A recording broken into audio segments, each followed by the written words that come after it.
Okay, I'll get on. Hi, Lisa. Hi, Jake. How are you? Good. Just doing a little audio check. Can you hear us okay? Yep, you sound great. Okay. Nobody's here yet, and it's 2 minutes before. Usually we're all right at the time. Sounds good. Do Teresa, did we get any cancels of people not coming? Just Wes? Yeah, we should definitely have a quorum then. Hi, Jason. Hello, I was just with Justin Race. He's coming. I think he'll be there in person.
Lisa will probably just be starting in just a minute. Sounds good.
All right, I'm ready if you are. He's now our Good to see you. legal counsel. Like officially? Officially. Like we get in the flesh. Yes. No, I thought you were AI generated and we just saw you up there on the screen. A real person. We can arrange for that, you know. And I thought I told everybody that. Yeah, there you go. Steve no longer is our planning attorney. Gary's both a city attorney and planning attorney Does Steve have any affiliation with the city anymore then? now. No, He's gonna retire and he's got plans and. That's great. How lucky are we? How lucky are we? I mean, in Utah. Okay. He's Gonna do some things. We work for the county as well as the city. no, he's No, a city no, attorney no. and city planning. And city, okay, okay. Who's the county? That's Garrett. Garrett. Oh, yeah, Garrett. All right, well, let's go ahead and get started. Welcome all to the December 19th edition of our Morgan City Planning Commission meeting. This meeting is being recorded and live streamed. So keep that in mind as we go on, but we'll go ahead and commence with a review of our minutes from last month's meeting, November 21st. Hopefully everyone's had a chance to review those minutes. I took a look at them and the part that I know, which was I wasn't there, was accurate. Outside of that, I'll be leaning on the rest of you to approve what was shared and we'll make that official. So I'll call for a motion at this time for either any edits or we move those into the official records. I think I already sent one correction to you. You had, okay, you got that. Okay. Okay, very good. All right, so we have one edit that was pre-submitted. What else?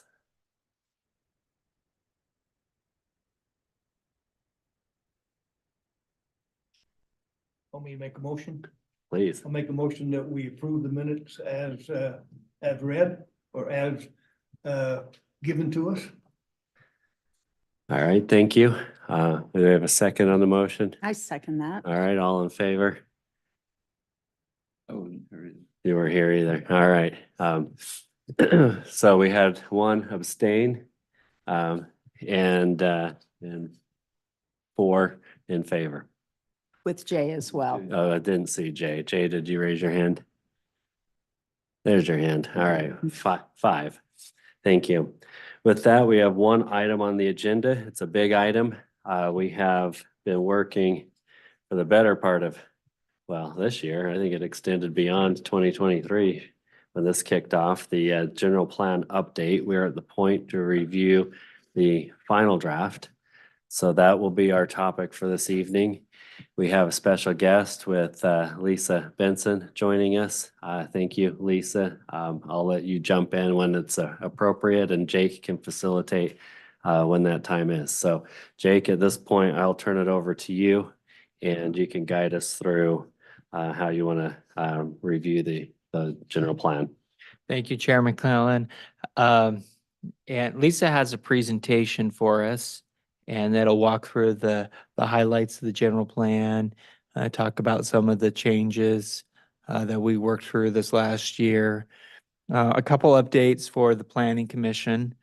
Last week, the City Council adopted the new accessory dwelling unit ordinance. So good job to you guys. You guys do all the work and then they rubber stamp it. But and How actually they see it. that's how it should be. Just kidding. It was only one meeting, so they approved the ordinance. We took 6 months on preparing it and they approved it in one meeting, so it's great. That's fantastic. And so we do have that. And then also you should be aware the city leadership, the mayor and manager and staff are looking at annexation. And there's a few areas on the perimeter of the city that we think should be in the annexation boundary. So take that and put it in your brain on the side. We're going to come back in January and talk about some of those areas that should be annexed. And I believe the idea is that we'll make a slight alteration to the general plan draft as it is for that one item and other items as necessary.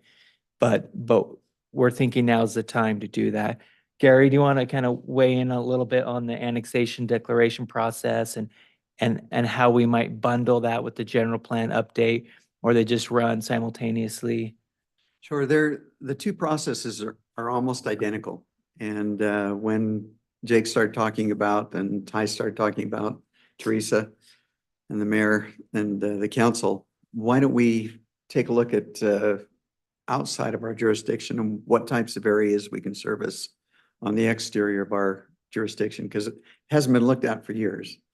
These things are supposed to be good for 20 years. The policy annexation policy declarations are supposed to be good for 20 years, but they're supposed to be checked on every once in a while so that you can, the fundamental idea is that development needs to occur in the city and not in the county.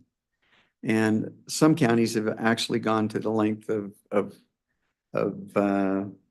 rezoning property, like Davis County rezoned all their property at 20 acres, one home on 20 acres, because they didn't want all the septic tanks and everything else that were being invited.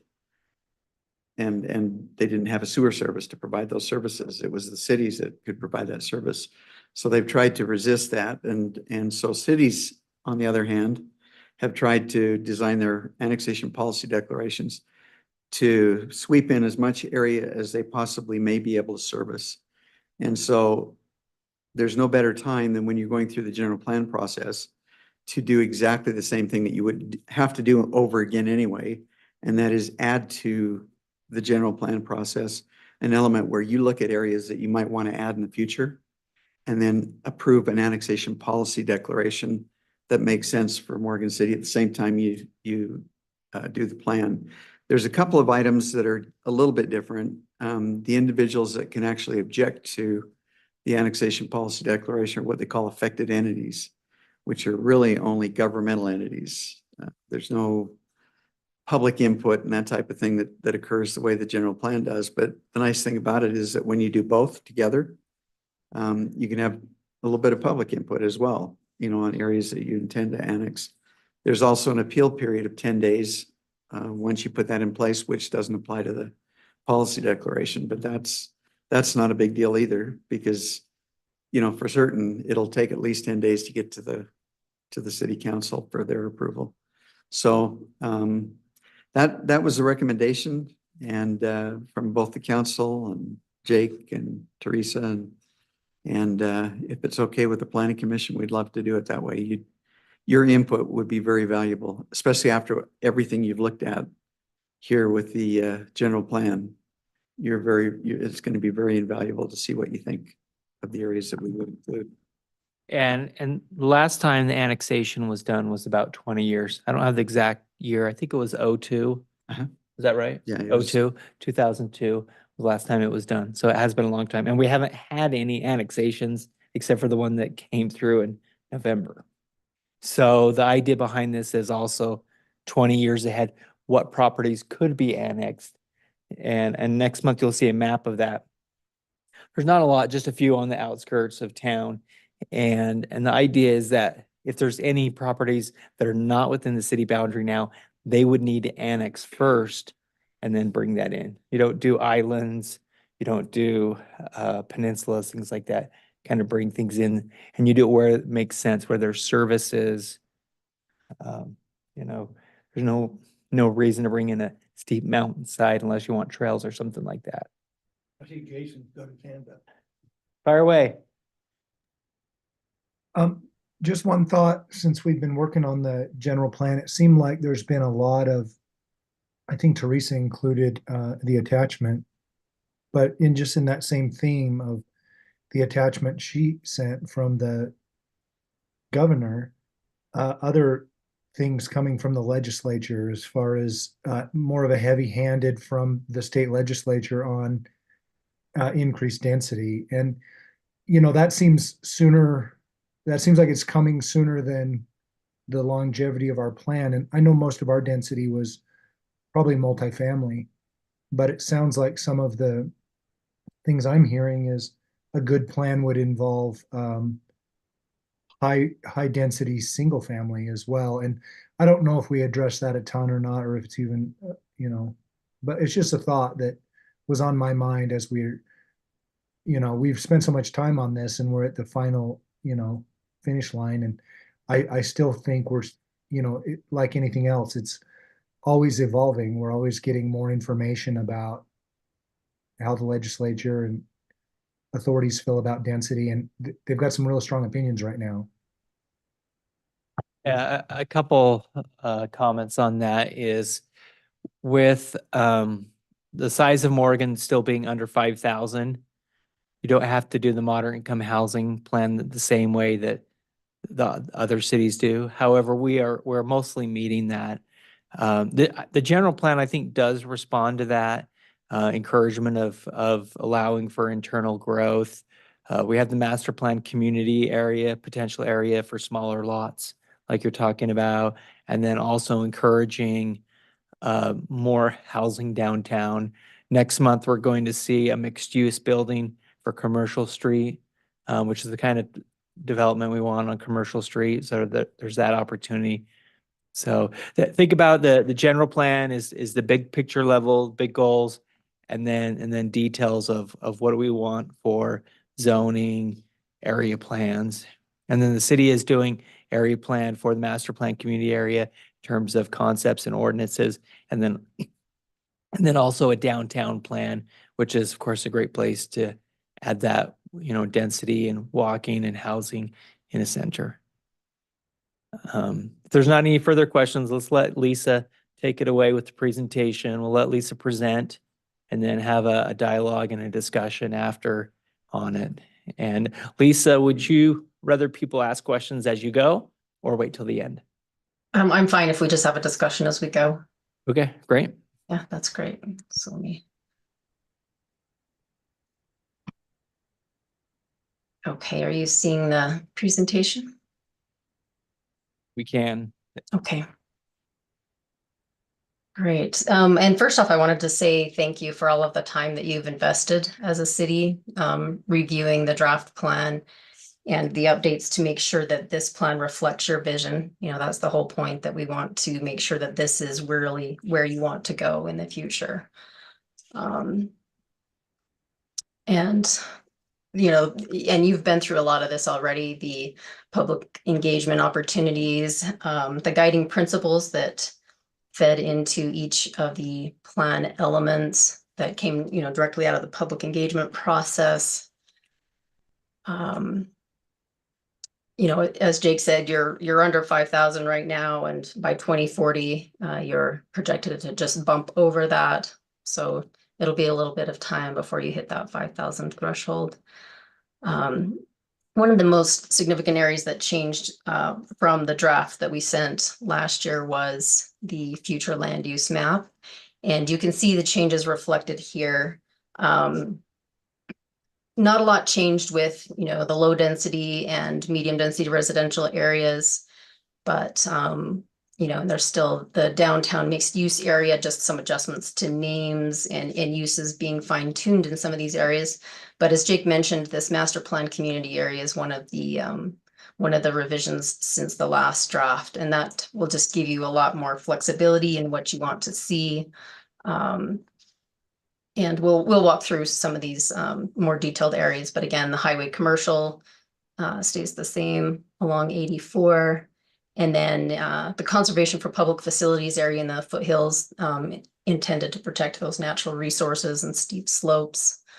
Some of the other uses that we initially had in the draft were changed to overlays, like cemeteries, the locations of some of the parks and recreation facilities in the community, and then some of the public facilities, because some of those uses can occur just within other existing land use areas. So the low density residential, that was in your previous general plan, but this plan kind of more clearly defines the density that's anticipated in that area. So this plan proposes 2 to 3 units per acre, where the previous plan had 0 to 5 units per acre. Medium density, again, you can see here that the range was reduced to 3 to 5 units per acre from the 6 to 15 units per acre in your previous plan. And Lisa, if I could interject, those numbers are gross units per acre, right?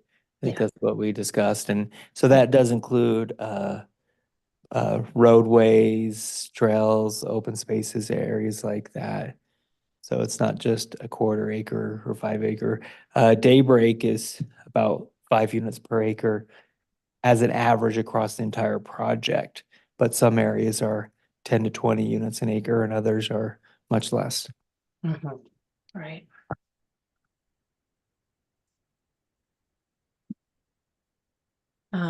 Again, the master planned community, this is intended to really focus on giving you mixed use, diversity in housing, really walkable spaces. And again, a focused area for some increased density and smarter transportation choices.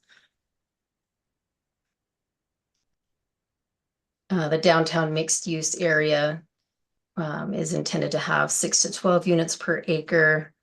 The light industrial tech and flex kind of sandwiches the master plan community area.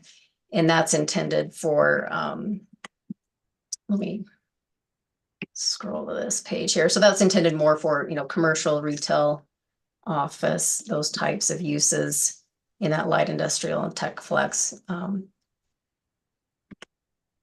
then again, the limited mining and industrial area up there by the gravel pits, and that river oriented commercial and recreation is still along the river corridor to help focus on that amenity for the city and that conservation for public facilities that I mentioned in the steep foothill area, which, maybe you have some trails eventually if you can put them in without compromising the integrity of those resources.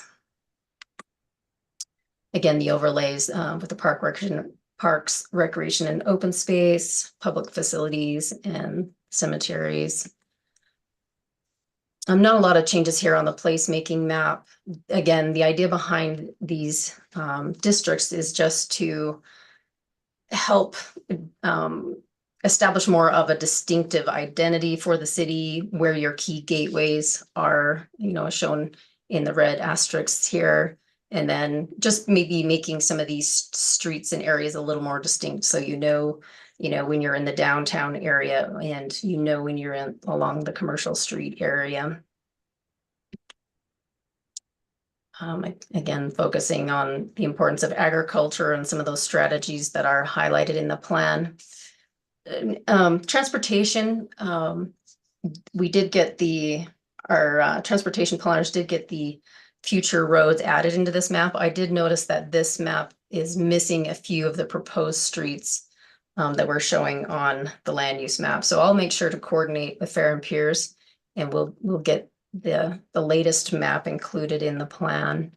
And let me know if there's anything else that you see that needs to be added to any of these maps. So that was updated. Future sidewalks were added, some priority sidewalks to the transportation section. They did get an updated model from UDOT with the bridge in. So some of these numbers have been updated a little bit, but they don't have anything on the bridge itself because that's new to the system. And the transportation safety and connectivity concepts have been updated a little bit based on some of these other updates that happened in this chapter. Not a ton changed in the housing chapter. You go back, Lisa, to that one. Mhm. If you want the map on the right, if you want to highlight, I see is that having bridges over the river is a big deal. I mean, we just added one, which was monumental, but to the west, the black line, is that, oh, that's the city boundary. Yeah, that's the city. Oh, the red one, okay. I see the dotted red one, that is a potential bridge. So we have 2 potential bridges shown. I don't think that they're, let's see, right here you're talking about, yeah. Yeah.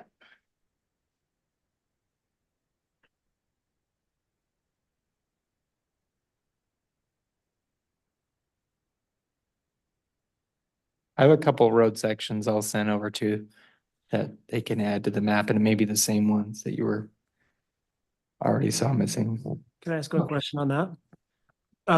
And I know the mayor had brought this up before in prior meetings, but was there any discussion in this or mention of a new interchange off the freeway coming into the city? I think, let me go back to that transportation chapter here. I thought it was just whatever was already in the long range plan.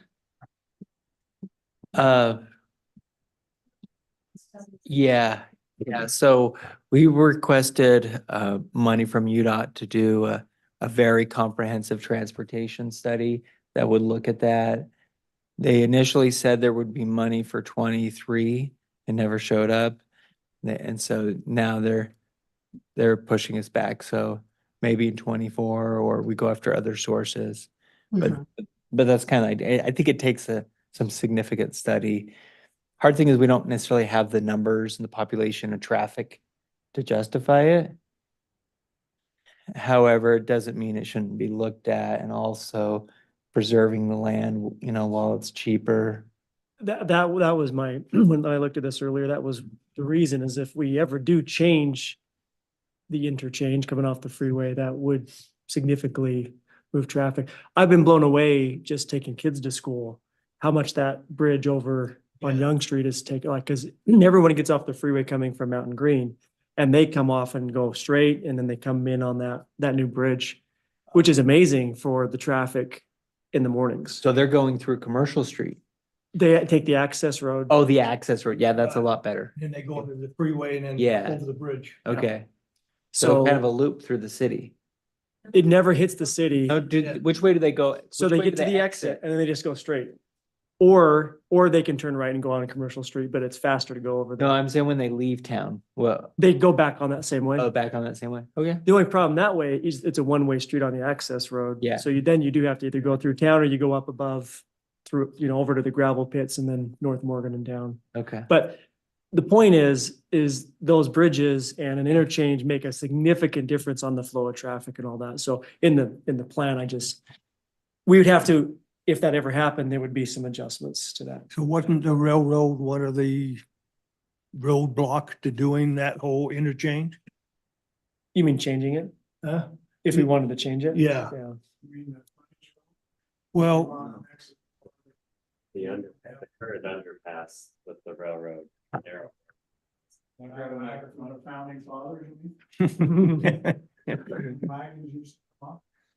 well, what I was mentioning is, what he talked about is another interchange to come off the freeway into Morgan. I thought when we talked about it before that you said one of the major roadblocks was the railroad.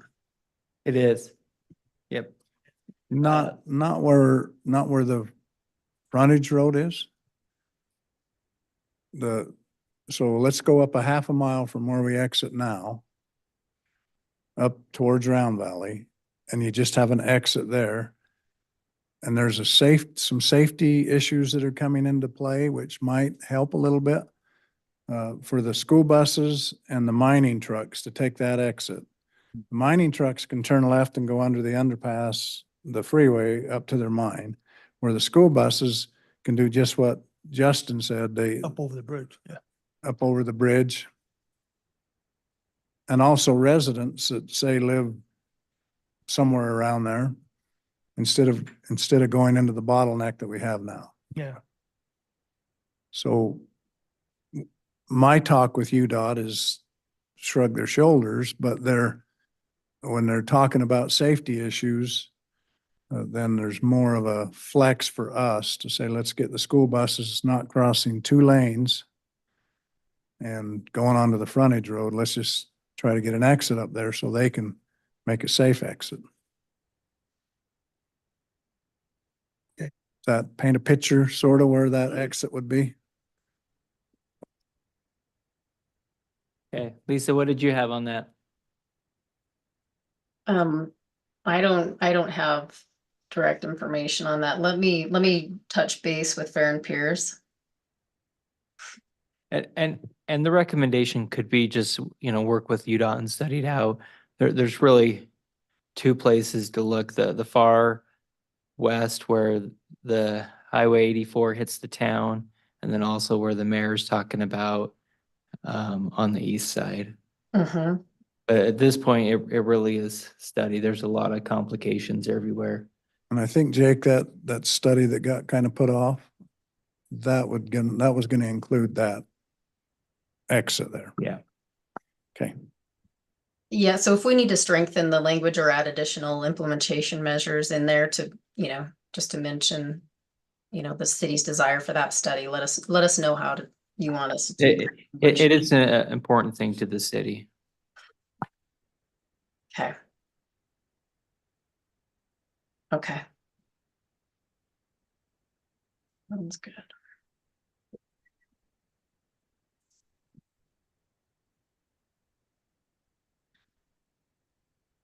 Okay, there were just minor updates on the housing chapter. And it sounds like you guys are making great progress already on ADU, so congratulations there.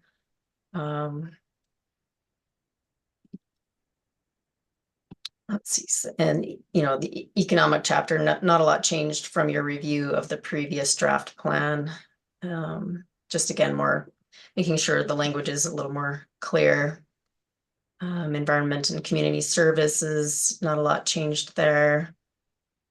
Parks and Recreation, we did make some updates to this, so per Jake's recommendation, we looked at providing a finer grain of those smaller parks that are within walking distance to residential areas. So typical walking distance for a park is considered to be a half mile.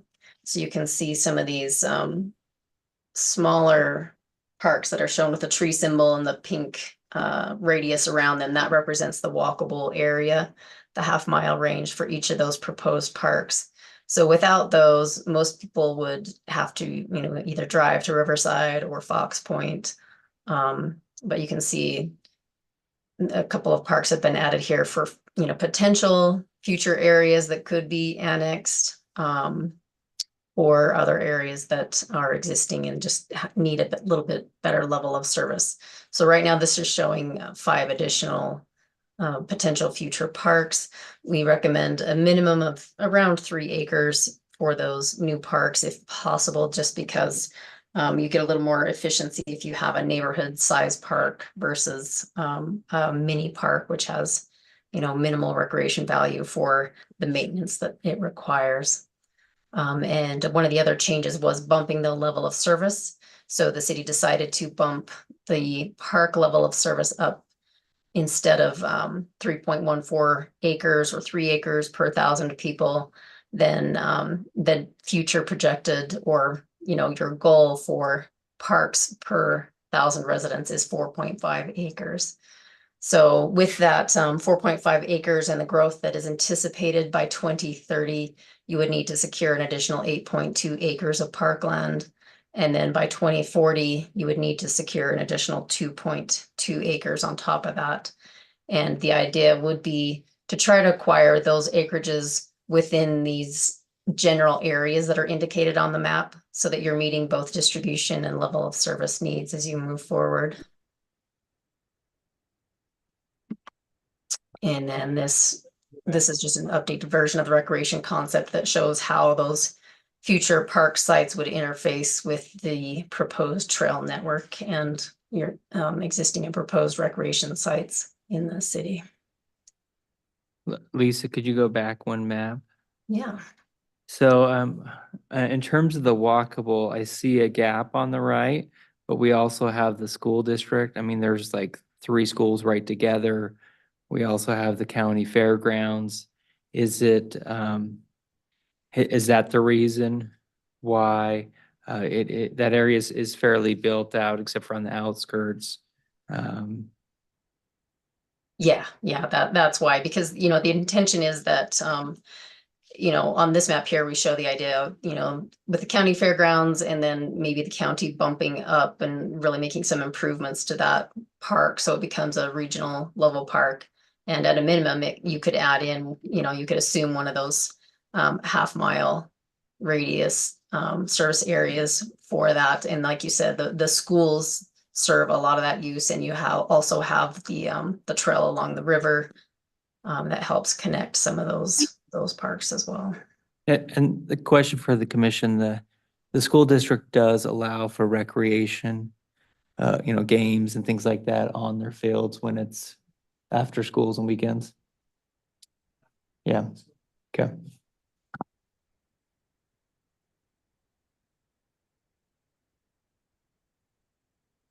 So that's kind of a summary of the changes from the last draft. So I don't know if anybody has any specific questions they want to talk about, and and this is definitely still in draft form. So, as you're reviewing and you find anything that you see that needs to be added or edited, please keep feeding us that information. And it sounds like, Jake, is the plan maybe the city wants to update those annexation boundaries, and then these maps get updated before final adoption? Yes, yeah, let's get all of that figured out. So you only have to do map updates one more time. We do have the new properties that were just annexed, so that will be a map adjustment, and then the annexation area. Okay. So, Chair, time is commissions for discussion, questions. Any specific topics you want to dive in, or things that you've seen as you've looked over the plan the last month? Thank you. I appreciate that. And thanks, Lisa, for taking us through all of that information. It's a lot of work that goes into this. Let's discuss among the commission any topics that come to mind as you reviewed this. Go ahead. I got a bunch. Start with the very first page. City plan's got a county picture on it. It's a city picture, not a county picture. Number one. County picture, not a city. They changed. The other draft had a city picture. Prior draft. That could be changed, thank you. I am. Okay. We just did that to see if you would actually look at the cover. Next page, we're talking about this advisory committee and staff. So, I don't know if you want to update the city planning commissioner or not, or leave them as they currently are. But that is not the current planning commission. Well, Lisa, we'll get you that list. Yeah, sure. Typically, it's the commission at adoption, but we can also, if anybody was significantly involved in the general plan, past planning commission members, they can be mentioned, and then you just say former, past, or something like that, and recognize them. Is that how I've done it? On each of the title pages, as they print up for me, those pictures don't show. And the other there, you back up none of those pictures show. The picture on the left? None of those, Okay. on all the headings, all the way through the document. Pictures don't show up. Wait, when I printed it, it was that one. You were seeing them, Teresa, or?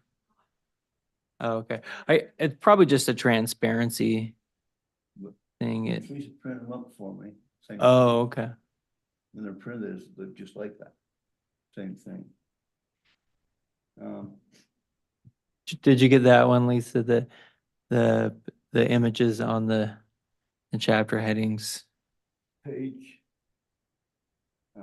Double Yeah, and R. I don't know if it's printing from a large file, if it's just an issue between a computer and the printer or not. Because they show up in the PDF, but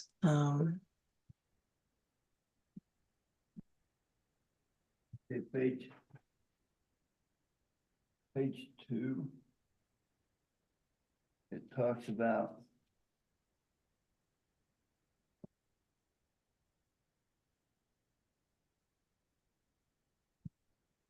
intense development pressure. On page 5, it says we've had insignificant growth. In my mind, those two don't work together. You have insignificant growth, you have intense development pressure. Mm. And I guess that's city staff, if you think we've had an intense. I think people that own land get a lot of calls. Is that right, Mayor? Landowners are getting calls from developers wanting, maybe the phrase is just intense regional and Utah growth, because we are having that. Morgan has been slow just because people have held on to their land. Right. If everybody wanted to sell and develop, Morgan would be 10,000 people instantly. I We mean, haven't had intense development growth. I think the intensity is regional, and then the local growth has been moderate. Okay. Exactly correct. Are you okay with that perspective? Is this regional verbiage or is it Morgan City verbiage? Well, Morgan is feeling that regional pressure, I think I mean, look at Mountain Green. Everything that's happening in Mountain Green is because people want to live in the valley, in the county. And so that pressure is still here. It's just the landowners aren't eager necessarily to sell at this point in the city area.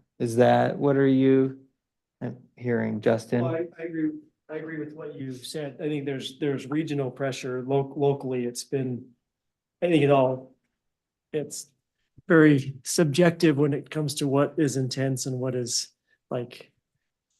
If you grow a percentage point or two population wise in Morgan, that's quite a bit for Morgan, but it's not on the grand scale of things. But I think the way you phrased it, I would say regionally or Utah state in general, the state is getting that intense development pressure locally. Like, I think you said it right. It's been slower to pick up, but there is certainly that external pressure. I like however you phrased it. That was great. Yeah, I think the word pressure is the key word there. I think the pressure is there, whether it's been realized is the question. And it's slowed for the reasons you described, but the pressure is there. I mean, Mountain Green is just, there's a lot of construction going on there. Oh, yeah. So could you word it that, Mountain Green's a county. Not city. It's city. right, but that's what I'm thinking, Right, if but we, they're neighbors and connected, and it's relevant. Okay. but instead of saying regional, which means we maybe go over to the west side of the Wasatch Front, we could put something that's like Justin just said, and like you just said, that Mountain Green's close, so if we can word it that the surrounding county, outside the city limits, we feel that pressure. Rather than saying regional. Yes. The word regional's not in here. We said in Surrounding county pressure. we said in that, you can say county, Just but city. we said valley in some of our Okay. tourism documents. It was Valley, Morgan Valley. Yeah, Morgan Valley. Surrounding cities in Morgan Valley, and so if we leave it on a local term, it doesn't make us sound like there's regional pressure from Davis or Weber County or Summit County or things like that, but Morgan Valley has its own pressure. I agree with that. This is city plan. I'm not sure the county pressure is into the city plan. It affects because that pressure it's there around us. People are looking at properties, they're wanting to do things. Teresa gets calls weekly and I get some of the same calls. What are you seeing in terms of people looking at Morgan? We do we have quite a few developers that call constantly. Is there any land for sale? Is there any land for sale?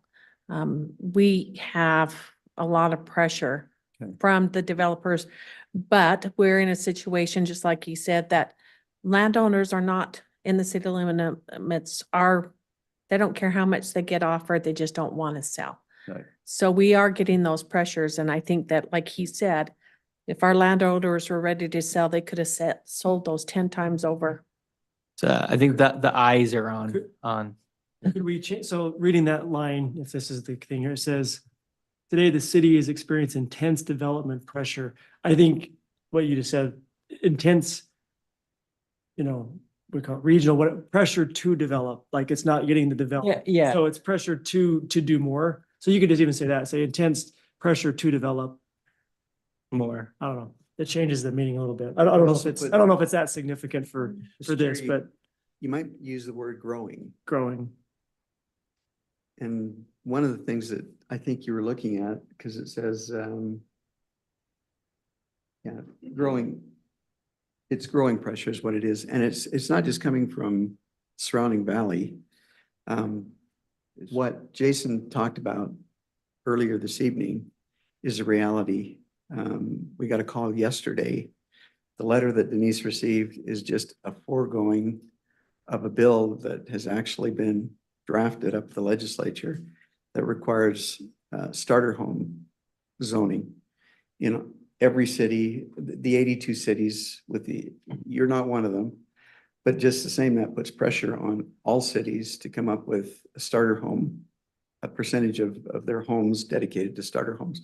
That's the kind of pressure that you're experiencing. So it's growing. It's not just growing from inside, but it's growing from outside as well. And it's growing from a governor, and it's growing from a legislative body that is going to, in the governor's own words, if you don't do it, I'm going to. So maybe that's a good word, just growing rather than. I like them. So Denise sent out a letter today that came from the governor to the mayor about that same subject. I don't know if Okay. that helps. One, Map on page 17.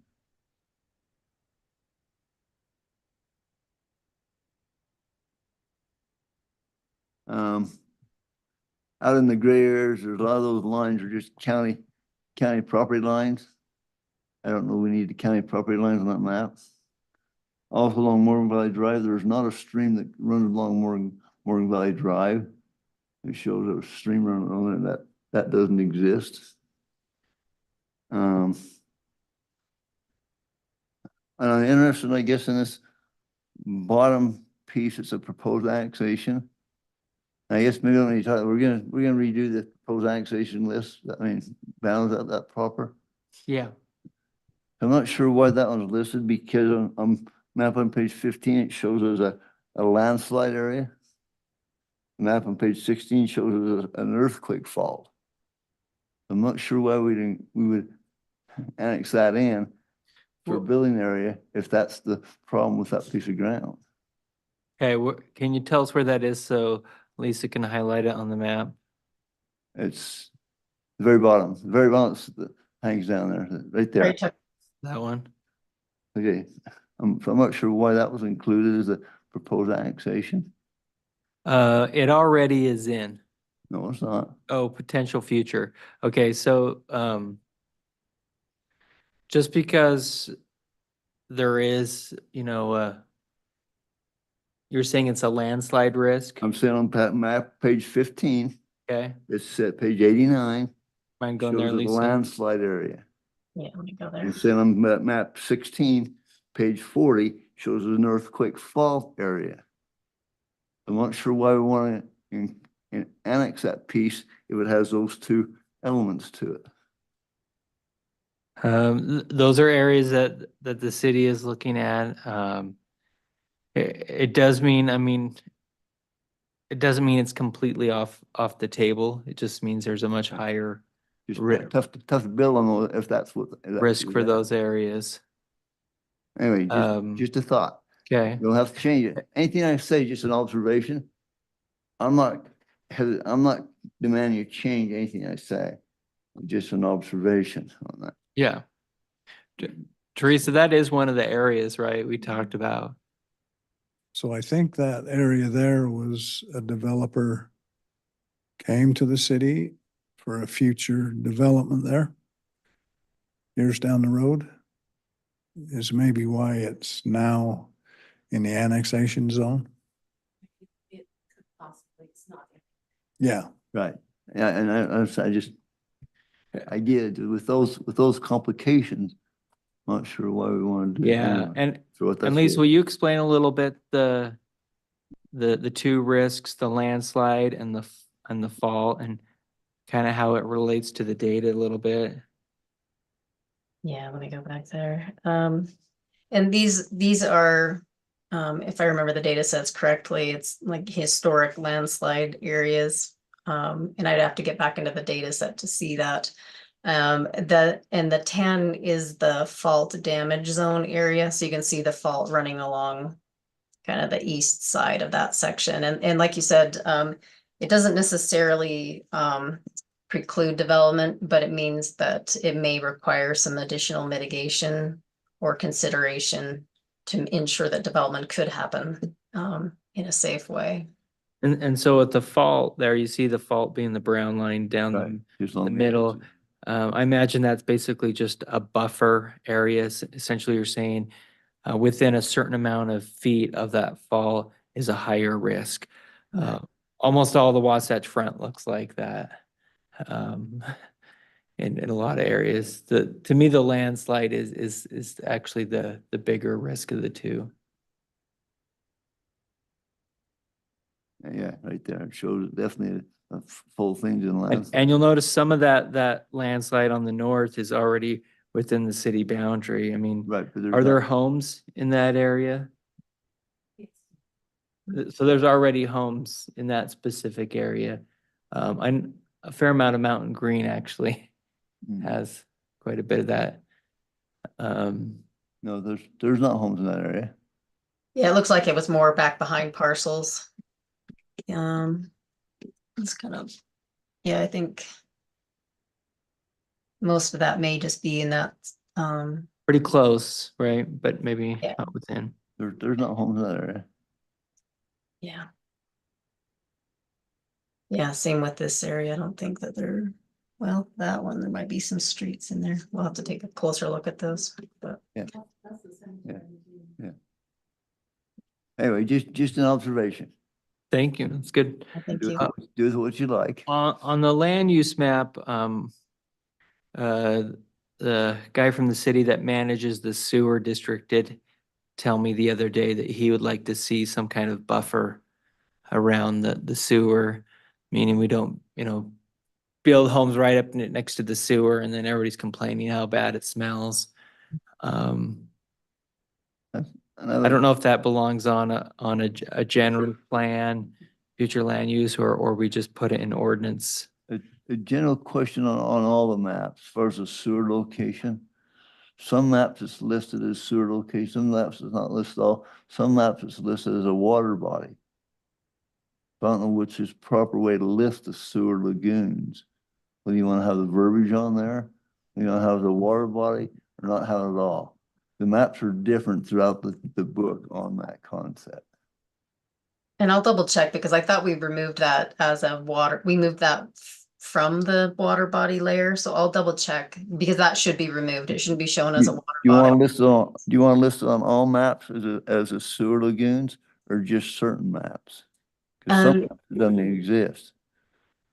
Yeah, it seemed like we labeled it where we felt it was kind of relevant to the context of the map, but if you would prefer we be consistent throughout, we can, just label it as the water treatment plant. I don't think it needs to be labeled on every Yeah, map. I just Ju- a question. Just where the maps where it needs to be and then we're consistent. Okay. And make sure people don't think it's a swimming pool. Yeah, we'll make sure it's removed as a water body. Okay. Next page, an observation of the medium density residential. Again, terminology, I'm not exactly up to speed on these, but it's a 3 to 5 units. But then down below that first paragraph, it talks about townhomes and twin homes. A multifamily residential. Do those fit in with the 3 to 5 units per acre concept? They can, yeah. They can, okay, that's good. Next question, master plan community unit, MP master plan community. That takes in most all the area that used to be light industrial.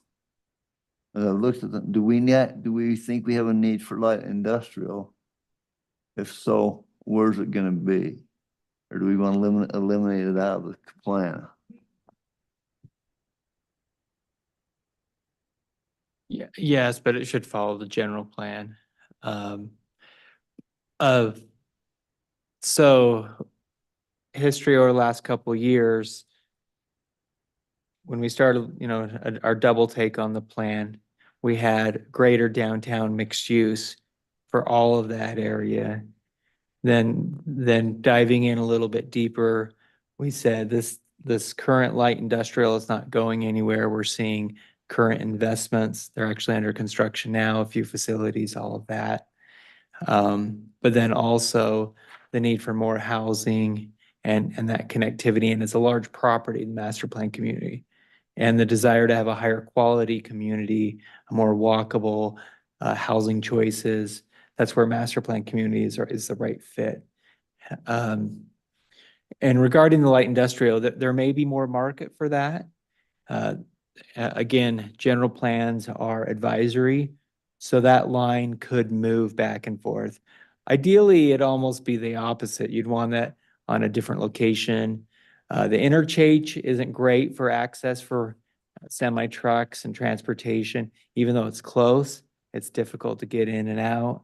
I mean, this is the vision of the city. So, I mean, that's up to you as a planning commission to make a recommendation saying, if the dairy is going to change ownership and be developed, we like the idea of the whole thing being a master plan community, or no, we'd like to grow our light industrial. Hopefully we could beautify it a little bit and still have jobs, but keep it, clean and light rather than heavy industrial and allow pass through. I mean, that's a pure vision choice there that we kind of work through, but it's not too late to change things. And of course, that line between the two can move over time as property owners want to engage with the city. Going along with that, the verbiage for the downtown mixed use includes light industrial. So we can put light industrial with the downtown mixed use.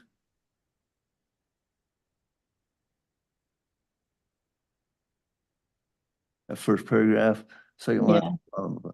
Yeah, that may have been an oversight on my part, I think, leaving that in. So let me edit That that. includes light industrial and downtown mixed use. Yeah, I don't think it necessarily was. Some downtowns do have like craftsmen, people that like furniture builders, or they're making things in their shops that are sold in the downtown or the region. Heber City has a fair amount of that. That's very different than light industrial, but if that's something Morgan's And we just, open just an to, observation that we put in the downtown mixed use. yeah, no, I think probably light industrial does come out. Okay. All right. And I guess, and I have no problem leaving it the way it is, just a concept. Light industrial is pretty limited as far as the space anymore. We've gone with this master plan community deal, which I'm not opposed to, just want everybody to be aware. Yeah, so Ray, you're saying we need more. I'm just asking, I'm saying it's gone away, do we want any? How Maybe do we others don't, maybe we don't feel? want industrial, maybe we just about want to make it go somewhere else and we just want houses. It could take the form of more like a live work unit, like Jake's talking about, where you might have somebody that has a little kind of a light fabrication, shop that's kind of low impact with a residential unit. But if the city feels better about it, we can pull that out of this designation.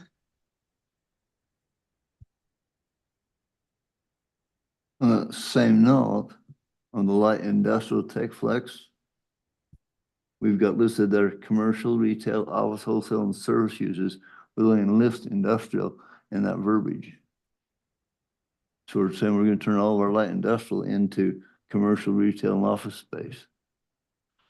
So literally this plan's saying we'll have no area for industrial, light industry. Yeah, and maybe here we add the term clean manufacturing. I mean, how would you describe what's currently happening in the light industrial area? I know you have the walls, guy that builds the foam walls.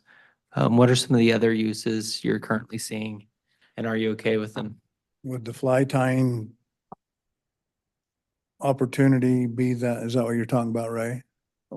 On Commercial Street, would that, I don't think that's industrial. Well, that would be in the downtown and, Yes. and that would fall in, that could be craftsman That's craftsman services. retail. Yeah, I mean, fly tying you could do in a bedroom. I mean, there's no impact to that. Right. I was asking it in the industrial area, what are some of our current uses? And are we okay with them? So just FYI, if you're okay with this, is that the probably last 3 years, we've had more of a need for like flex spaces that allow some minor light industrial kind of uses. In the industrial park, you are aware of some heavy machinery, the machinery factory and the car dealership, the car repair, but other than that, when we don't get have- calls for it, it's basically to have a flex space where people can do startups, no big industrial type buildings, except for the wall building. Yeah, company. and in terms of risk, like pollutants, things like that, it's very clean and light, right? We've had no request for it, I agree, so maybe it's okay for us to eliminate it out of the plan. That's my questions. And we haven't had any requests for light industrial. Oh, So it's okay. We don't have any requests. I'm just Yeah. wondering if the commission know what we're doing, we're eliminating it out of the plan, is that okay with us? That's where we've come the last year. I'm not and saying we need to include it, I'm just saying we're eliminating it out of the plan. We're not eliminating it out of the plan, we're just keeping what we have for that area. And for this language, I think we can add Okay. clean manufacturing Okay. or I can work with Lisa, we can get some language and terms in there for what we have. And as the planning commission, if you had to give a gauge on how much of the light industrial that we have, do we like everything that we have in terms of uses? And that's good.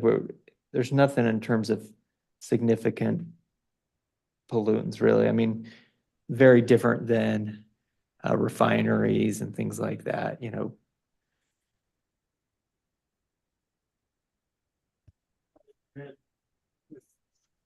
I don't see anything crazy coming. I think we're all comfortable with what it's doing. They're adding Young Power Sports is putting a repair shop over there. You've got Precision Auto. I mean, that's the place to expand to if you've got anything like that. And if that's all considered, light industrial, I think I'm Okay. good with the way it is. And Ray, maybe it just gives it some time, this may be something that in 5 years, somebody is back in here wanting us to adjust the general plan because they're wanting to bring in light industrial, or maybe the master plan community does take up the whole area. We're saying we shouldn't eliminate the verbiage out of the plan. Yeah, and we can add that back in on page 21. You're saying should not. Huh? You said should not We eliminate? shouldn't eliminate the verbiage Yeah. out. If it doesn't come, that's okay, The, but at least we shouldn't eliminate the verbiage. the truth is if you don't want to use an old building, which Commercial Street and all this stuff, it's using existing buildings that have been around forever. That's the only place you see expansion of commercial. And I know there's a few other smaller projects, but like, that's it. Like, that's the way they're going. So, yeah, let's make sure we have a space for it. And we do have the highway commercial, and highway commercial could very much be some of the same uses as light industrial. So don't think that it's necessarily eliminating future opportunities there. Highway commercial is for people who want a little bit of visibility, but not necessarily the front door traffic.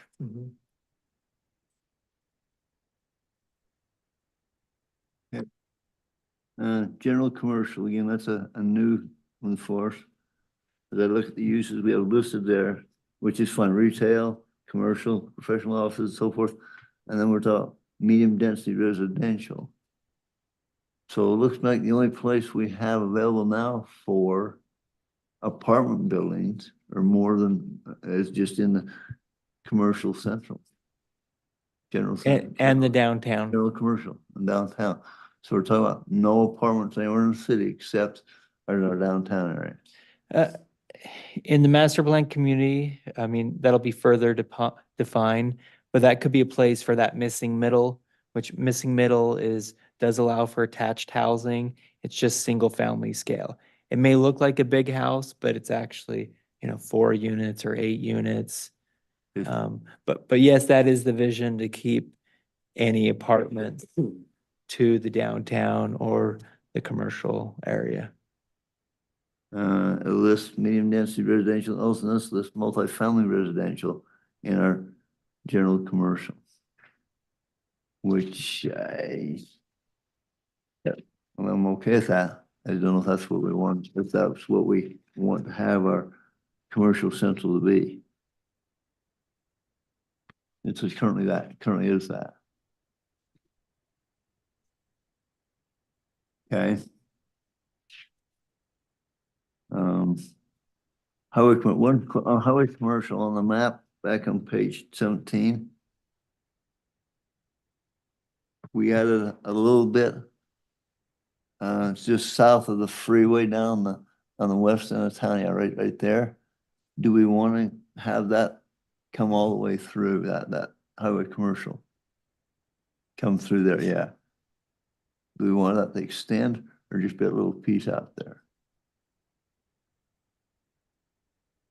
I thought highway commercial need to be visible to people and accessible.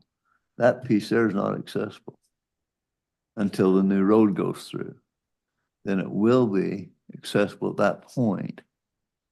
We want to have that extend all the way along the railroad tracks. Just a question, not saying we have to. So I've just driving around a lot in Salt Lake. I mean, you've got a lot of apartment buildings popping up like right next to I-15, which is crazy to me. Maybe it's a good sound machine. But I mean, does putting highway commercial, which I agree that matches kind of the other side, but I'd have to go back and look at the definition. Can you put any residential and highway commercial? Probably not, right? Typically not. The reason why there's all those apartments next to the freeway is because the cities don't want that in other parts of the city. It's essentially there's a huge demand for it, and they've been forced there because nobody's gonna go out and protest if they build an apartment by the city. But if they put that in a downtown, which is probably a good place, or a neighborhood, then they'll come up in arms. So it's more.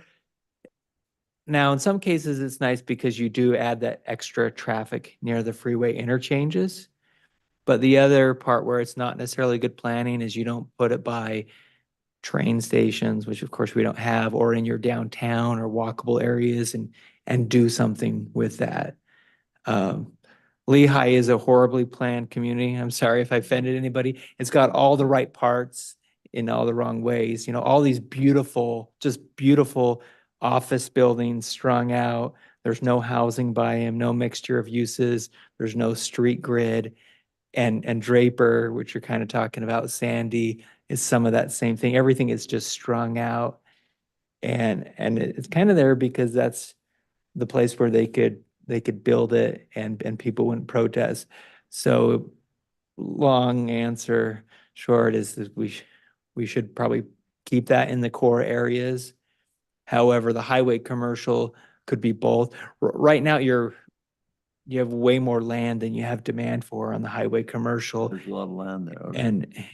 And stringing it all the way from light industrial through is better for connectivity and a road going that way, but also may be disruptive. It's kind of hard to figure that out.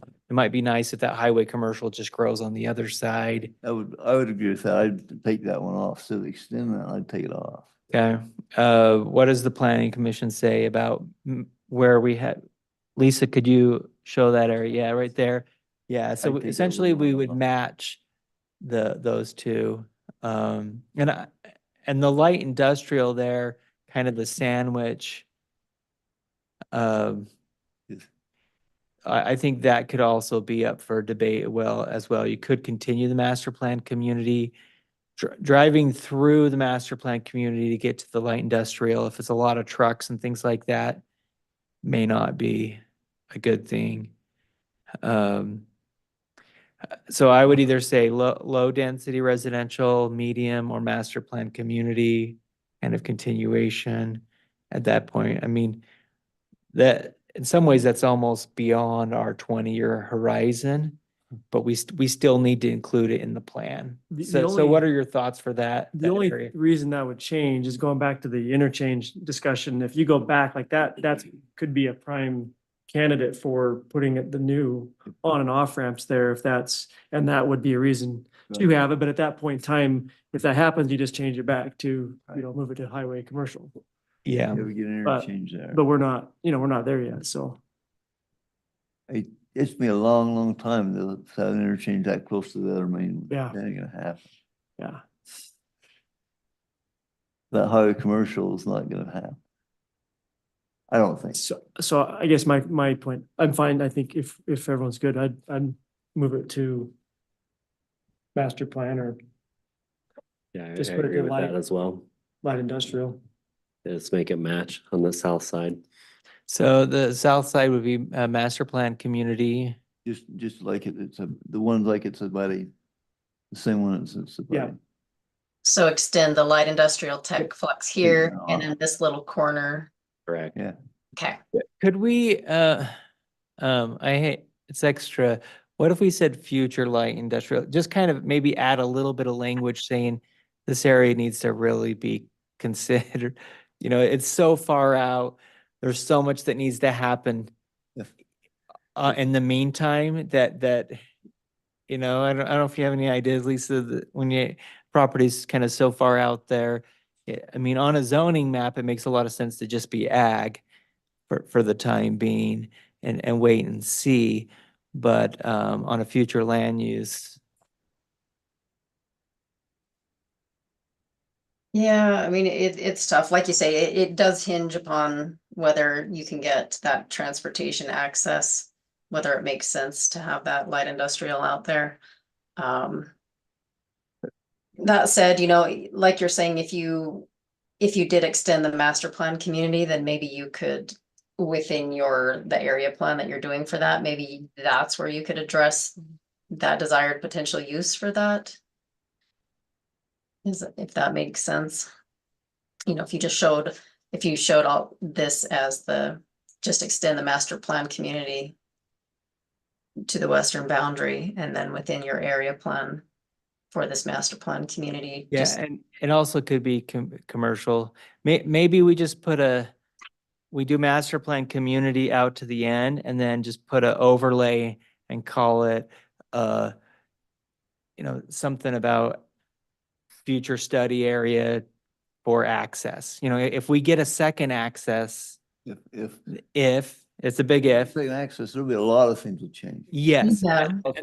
That's what we're saying. If there's a second access, then it's a restart button Be a and lot, yeah. hopefully that happens before things are built. There'll be a lot of things change when that happens. Gary agrees. Yeah, the flexibility, master plans are built to be flexible. And you never know what's going to occur in the future. And so that's a good way to do it, is just indicate that in the future, depending on what the transportation ends up looking like, you could have various uses there and it needs to be studied. But may surprise you. UDOT may come in tomorrow and say I doubt it, but Well, sometimes there's these federal grants that just and they only apply to rural areas or certain things and so. Mountain Green's only been trying for 50 years. Yeah. Since Hanover 66. has 2 exits and there's only 700 people there. Go figure, but Okay, if That's you don't a- mind, put a hatch over that and extend master plan community, but then say a note that future study area depending on transportation resources. Sounds good. Jake, I had a quick question. And this is probably just something I don't understand, but when you said ag, it reminded me of this. So I realize that this is not a zoning map. But everywhere in this plan that it talks about our priorities, it says something about preserving the agricultural character of the city. And when I look at this map, I don't see anything designed to preserve the agricultural character. So to me, it seems like we either need to add some ag to the map or take that language off of our priorities because they don't match. So what am I missing? Oh, you're not missing. I think that is a good conflict. The future land use says when it changes, what it changed to. And then also it could be, how do you keep some of that ag within? The master plan community actually could have more ag in it. There's a lot of master plan communities. I visited one in California that has a farm within it. It's really pretty cool. And you can do clustering where you take a big piece of property and put density in one corner and keep the rest ag. So there are options. Well, in like an equestrian community, would you consider that like an agricultural development? Yeah, or- that okay. could be as well. So, and part of it is just, it still has a little bit of that Morgan flavor and rural. But it is a tough balance. Lisa, what are your thoughts on that? Yeah, you're exactly right. We talk about some of the strategies in the plan. And part of it is that the city does serve as kind of a growth center for the county. So you're also trying to work hand in hand with the county to preserve some of that agricultural land out in the county by providing more density within the city, but also within the city trying to provide some of those, focus where that density goes. And the idea of like Jake was talking about, clustering developments or doing something where, like a TDR program, which is transfer of development rights, where, somebody that wants to develop more density within their project can purchase the development rights from a parcel that would make sense to preserve as open space. And that way you might be able to preserve key parcels within the city that are iconic or key for, certain purposes to preserve that agricultural feel. But you're right that it is kind of this fine line that communities of your size and type are dealing with. Yeah, because when I read it, it reads like, we want to stay agricultural, so we'll leave it to the county to preserve that. And to Ray's point, it's the city plan. Yeah, and we do have this transition of going from the highest intensities in the center. We have the downtown master plan community, and then we go to the median, the MDR, and then we go to the LDR. So we are transitioning out. And the LDR is a great place to actually do some of this clustering. The preserving the ag is more in the details of the zoning tools, the TDR, some of that. And so if there is a specific area in the plan, a historic farm, or an area that makes a lot of sense to keep as ag, this certainly is a good time to do that, and you could add it to the future land use. You want to do that with a willing landowner. It may not be right to just go to the dairy and say, we think we always need a dairy in town, and we're not going to give you anything zoning wise. They may just go to the county at some point. But if they said, we want to be a conserved area, we're willing to make these sacrifices and change and do things like that. I mean, Midway has that really cool dairy that's been preserved. The land is in a conservancy, and it's going to forever be a dairy. And they sell cheese at $10 a pound, and it's shipped all over the country. And so, is there any of those kinds of areas where you have a willing, farmer land, and there's just a unique component about it that just absolutely speaks? Other than that, you're using zoning tools and working with landowners. and So the idea is conservancy. we would just sort of keep that as a guideline going forward as we're making those zoning decisions and things. Yeah, and part of that is the rural of the scale of buildings, the missing middle, maybe you don't do curb and gutter, but you still do, you know, swells on the side with sidewalks or trails, so you can still walk, but it has a little bit more rural clustering, architecture. I don't know. There's a lot of ways to keep that small town feel. And but part of this is that vision of growing the city, keep the city, and the country, the country.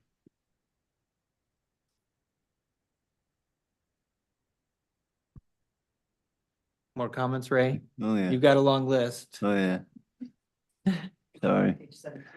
I Yeah, need to step away for just a quick minute. I'll be right back. I'm guessing we're gonna change the map when we decide on the new annexation boundaries or the potential. Yeah, we will. We'll change the map, okay. There's also one changes, the piece was already annexed. Yeah, we need to- change that city boundary on that. Yeah, we need to do that. Okay. I mean, it just, Okay. this was actually done almost, I think, before we did that. Okay. Conservation for public facilities.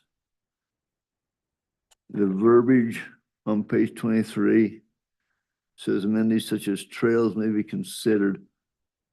I don't think there's any way in a spring protection area you can put a trail in. That really is our spring protection area.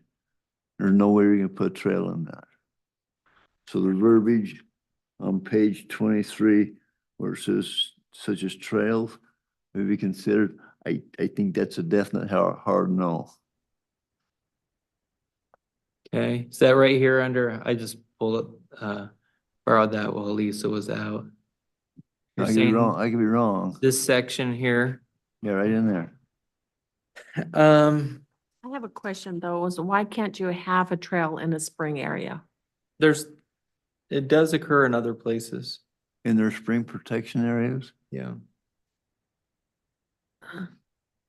Well, and it just says they'll be considered. Yeah, and it says may, and I think that just depends on, you know, in any of our spring protection, well protection areas, there's just certain criteria that needs to be met. If it can't be met, then it wouldn't be there, but I don't think it's a hard Okay. no. Okay.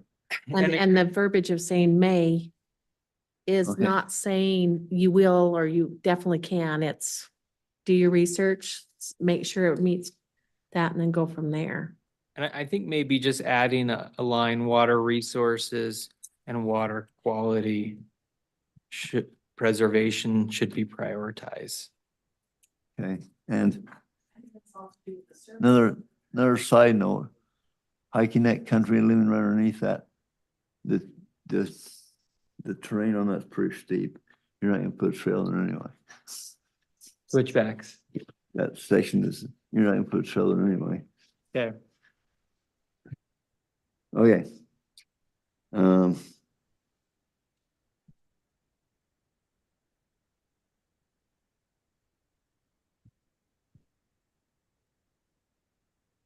Page 25, just a lack of my understanding on what a placemaker is. I'm not sure that verbiage word applies to us. We can add a definition here, but placemaking is just defining a nice quality place, somewhere that you remember. Commercial Street is a fantastic one. Just today, I actually took a few pictures of the snowflake lights and was standing with my wife, and Commercial Street does have a place. You know, it's a place that placemaking is a little bit of planning jargon, but it's the idea of creating a place that you remember. It's, you know, when you go on vacation, you take pictures of these cool places and you remember them. It's not the McDonald's, you know, the 1,000 McDonald's that you saw in suburban XYZ on Highway A. You know, it's remembering places, and that's what this is doing, is just promoting the idea of placemaking. Like the And- new depot, for example, the depot, that would be a placemaker, right? Yeah. Okay. Elisa, you could go ahead and take back over. I was just doing that for a second, answering some questions. Yeah, thanks. No, yeah, I'm following right along. So if we can definitely clarify that in there. And like Jake said, you know, right now it says that it's kind of a process that creates those high quality places. But we'll definitely clarify to make sure that that's. On page 26, as Justin mentioned earlier, that bridge across the rivers made a big impact on traffic in downtown. So here at our State Street Corridor District, that last line, so this will become more pronounced. I think with that bridge in there, it's become less pronounced. The bridge didn't create more traffic on Commercial and State Street. Unless I can't read that correctly. Let's see. Let's see, so let's go back to the map. So this is talking about the State Street corridor. Actually, it's forward. Okay.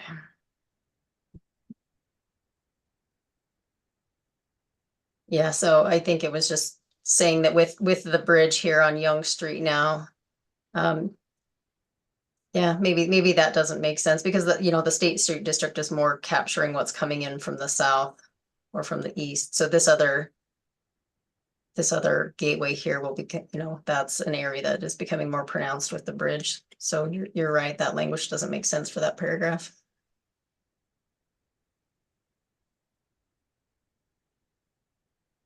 Okay.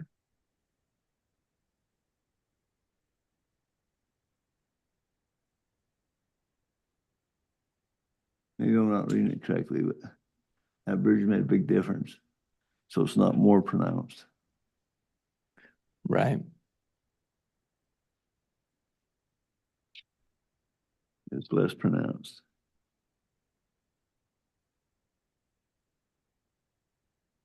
Yeah, we'll just strike that last sentence in that paragraph. Okay. On page 27. On the ledger on the right, down there towards the bottom, you have potential road connections. I'm not seeing any of those on the map. You got on the ledger, but I'm not seeing any of them on the map. They're actually faded back. The background, it's this because we faded the land use map in the background, so we should lighten that so that it corresponds more with what you're actually seeing on that map. Yeah, I think darkening that layer, that'd be very Okay, helpful. all right. I'm Those seeing are it now. needed. Thank you. All right. This, Lisa, I think this would be a good place to turn off the water body from the legend, that kind of thing, and just anywhere where it's not a focal point, we don't need that. Okay. Okay, that makes sense. Okay. I'm guessing that National Historical District is being looked at by the National Historic Society. It was already granted, wasn't it? A National Historic District Because designation? I was interested in that brown area as far as how that was selected. They came and did a major survey and looked at all of the structures Mm. that met their specific criteria, and that's the little jigsawed There out they come. Okay, zone that they came up with. okay. I believe that that's where you got your information for the map. Yeah, exactly. Okay. Yeah, and if that district has been adopted since we generated this, then we can change the As link. the co-op building.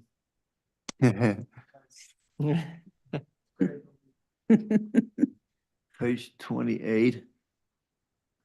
Where it's listing the, what it includes by library. I would also include the fire station. It's a fairly important building in that district.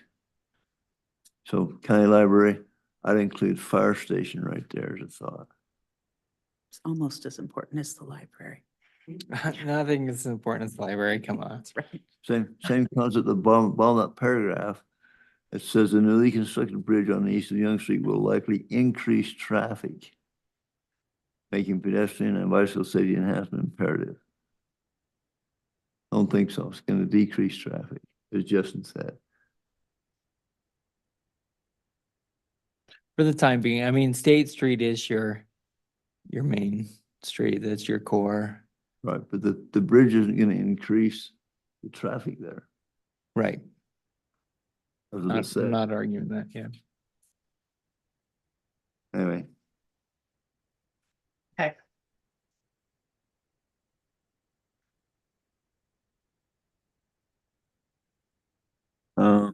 Page 30, just a typo, I think. Third line down from the top. Was is, Oh, yes, natural open space, was is considered. yes. Thank you.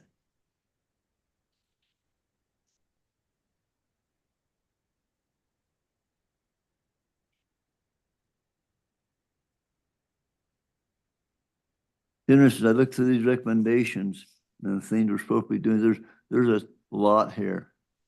Of just an amazing amount of goals and policies and actions to take. A lot of this is, it's appropriate verbiage, but we have to pick and choose which ones we do, is that That's the right. idea? Okay. And that's typical of general plans.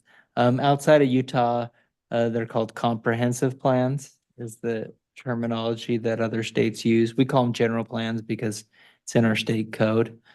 But to that point, they are comprehensive and meant to be that So way. as a city staff and or planning commission, we pick and choose which one of these we want to implement. Because currently they're not implemented. That's the way I understand it. Is that right? You got 20 years or 15 to 20 to do it. Okay. Some of them we've already done. ADUs, mixed residential overlay.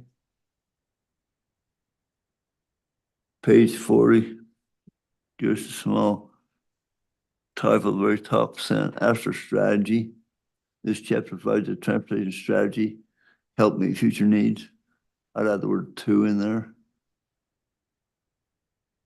I'm pretty poor at English. I failed English in high school. I'd add a "to" in there. Which paragraph were you talking about? First line, First line.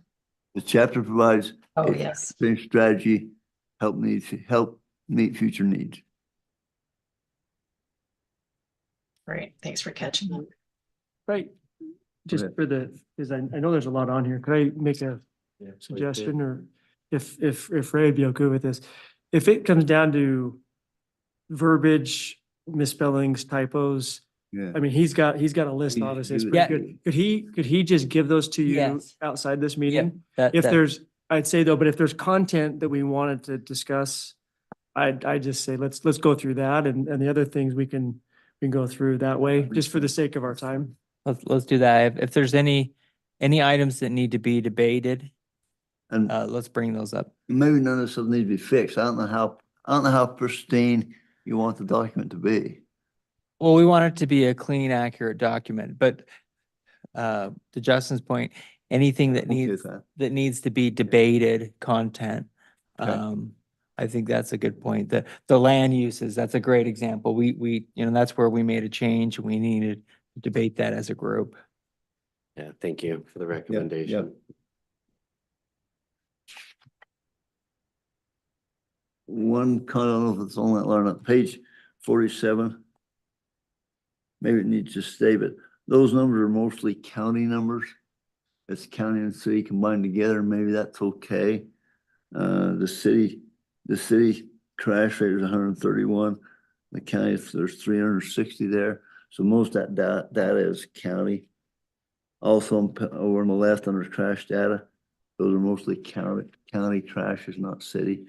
But maybe it's got to stay because that's the only data you've got. I thought Fair and Pierce pulled out so that this was just the city data. I can clarify with them on the crash data though.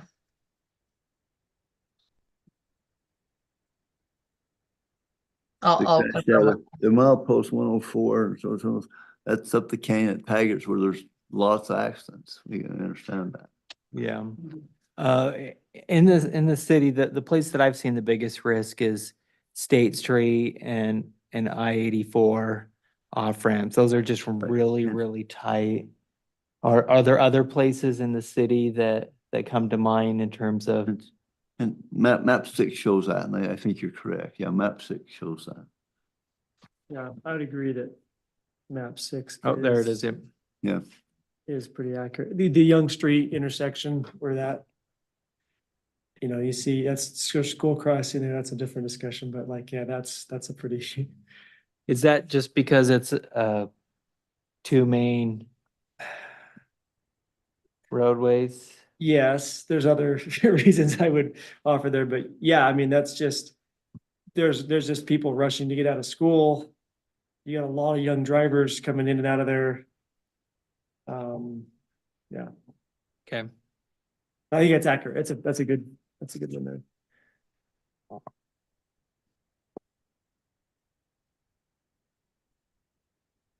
Anyway.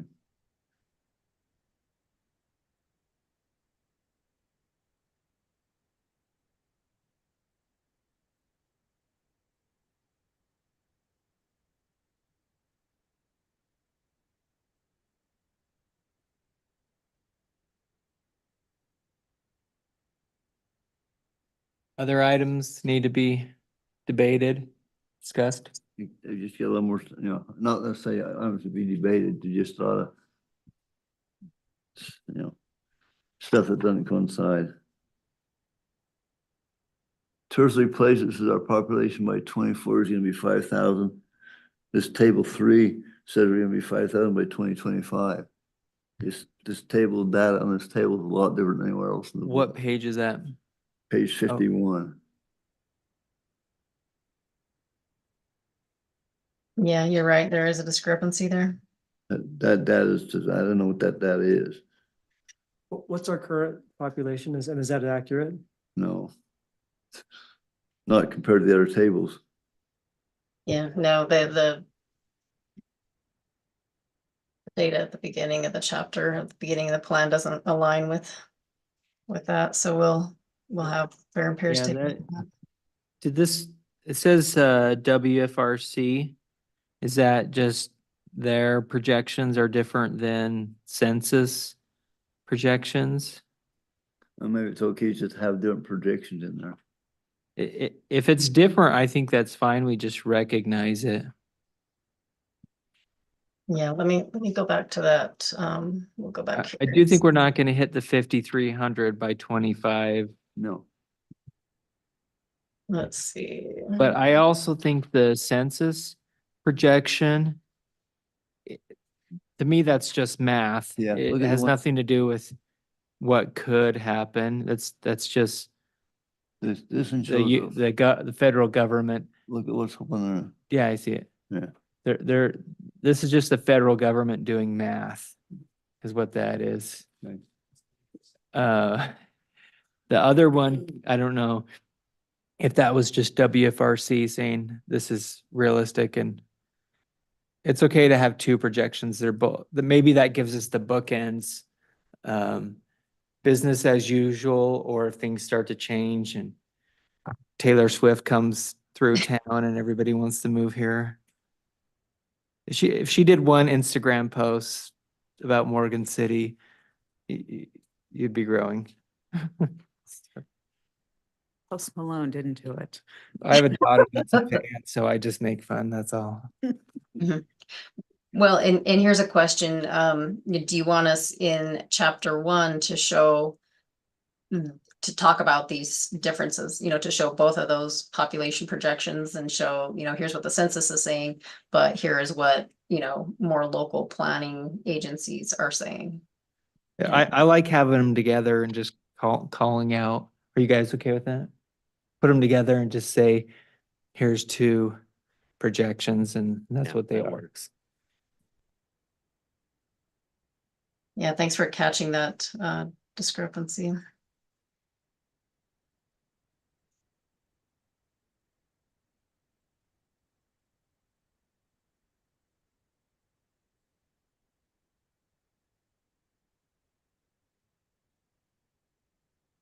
And even, yeah, okay, we'll work on that.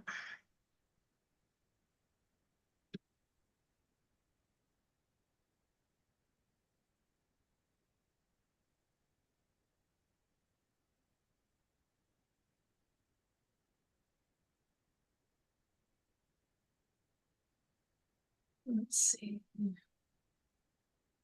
So you did have a comment on the previous draft about the prioritization, of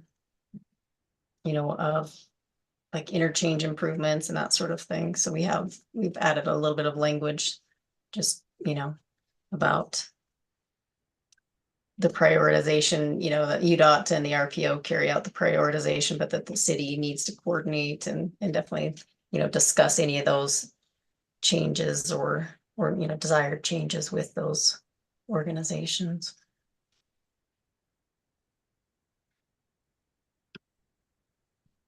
Any other general questions or concerns on the transportation chapter that need to be discussed?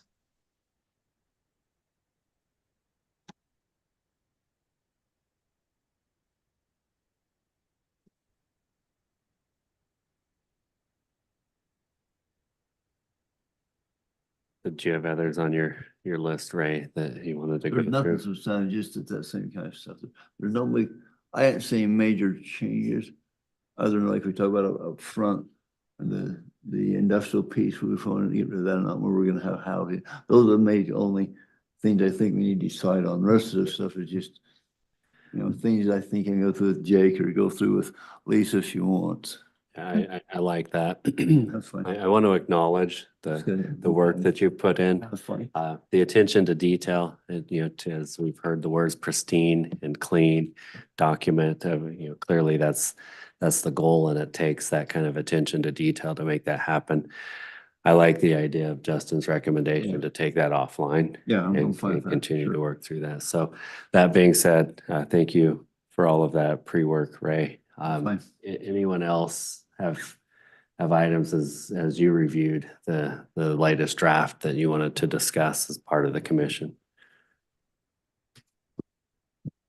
I have a couple that are being along with Ray's on revisions on just the way this thing sounds. There's a few in the tourism part that I wanted to put in there, but I'll just shoot you just a very small edit. Okay, great. But I would just like to say, like, this is a ton of work, and just, I can appreciate the proactive approach that we're all trying to take. I think we have to be as proactive as we can to do the things with the information that we have. And the less reactive we can be, the better. I think that happens too often, that we're just reacting to things just coming at us, and this is good. This is a great step, and as I hope we can keep on this particular path as we go forward and considering all that. So thank you for all your work on this. Thank you for your It's been time. very busy.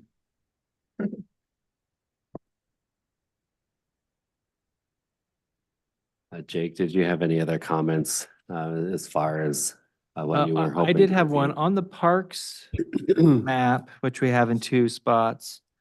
I'm looking at 109, but you could turn it to the other one, works too. On that one, what if on the school property, we added a symbol and we just call it like partner resources or something like that? I could see where someone from the public could be looking at this map being like, well, why is my part of the town not have any? And I think we want to say, well, you have all the schools, there's 3 schools right in a row, elementary, middle, and high school, and the county fairgrounds. I mean, you have more resources there. It's just, these are our partners. So just something to that nod. So, and what that allows the city to do is focus resources on other parts of the town, because they say, yeah, we're not going to build you a park for now, but you do have all the school districts and the fairground. And so you're not necessarily underserved. Yeah, for sure. And we can even show a service area for those in a different color or some other way so that it reflects, indicates what a half-mile, walkable area would be to those facilities. Yeah, I think that'd be great. It's cool how it's all in a row. You typically don't see that. You could just go to school, and I guess that's what you do, right? Yeah. Parents can drop off multiple times are different, right? But still, I just moved close enough for my kids to walk. there you go.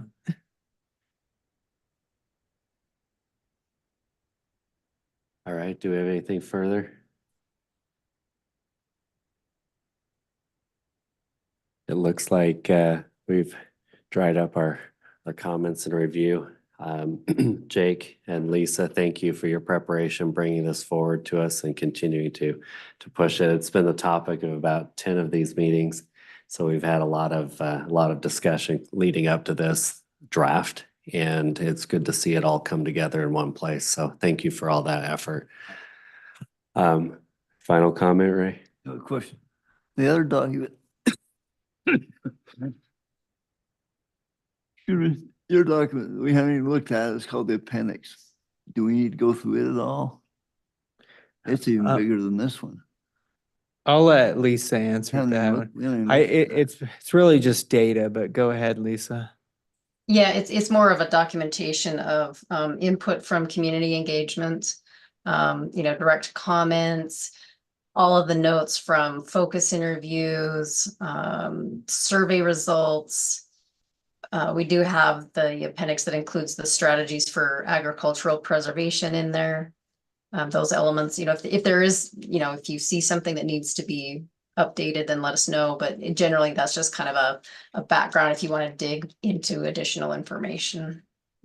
And a lot of times you make that available just so if someone wants to understand the process and all of that, It doesn't really relate to the master plan then, as It- far as a document that we would look at following. sure, it just feeds into it, but no, it's not the plan.